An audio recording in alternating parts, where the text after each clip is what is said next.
Бул видео Винница шаарына орус армиясы соккураардан 1 саат мурда тартылган. 14-июлдагы ракета чабуулунан 4 жаштагы Лизанын өмүрү кыйылды.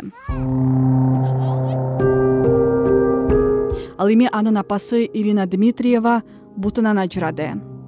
Ирина Даун синдромуна чалдыккан кызынын жашоосу тууралуу Инстаграмда туруктуу блог жүргүзчү. Каргаша кызы экөө атайын сабакка бараткан кезде болгон. Лиза бир үйдүн жалгыз кызы эле. Внаслідок лише одного ракетного удару по нашому місту Вінниця убито 23. Винницадагы ракеталык аткылоодон 23 кишинин өмүрү кыйылды. Алардын арасында 10 жашка чыга 3 бала бар. Тилекке каршы бул соңку сандар эмес. Дайынсыз жоголгондор көп. Ооруканага түшкөндөрдүн арасында абалы оорлор арбын. Ракеталардын бири нейромед медициналык борборуна тийген. Ичинде бейтаптар болгон. Всередині були люди. Азыр 39 кишинин дайыны чыкпай жатат. Калаада 2 айдан бери сиреналардын үнү тынбай жаңыра бергендиктен жергиликтүү тургундар көп деле көңүл бурбай калышкан.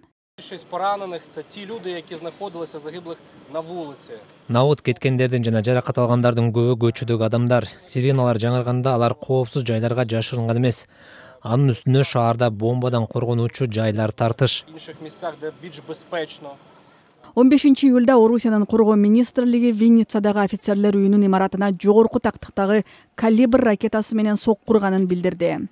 Ар кандай видео далилдерге карабастан Москва карапайым тургундарды бутага алган чабуулдарды мойнуна албай келет.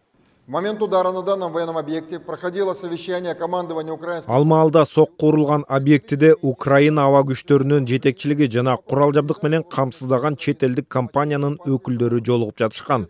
Соккунун жыйынтыгында жыйындын катышуучулары жок кылынды. В результате удара участники совещания уничтожены. 15-июлга караган түнү орус күчтөрү Харьков облусунун түндүк чыгышын аткылашканын Украин бийлиги кабарлады.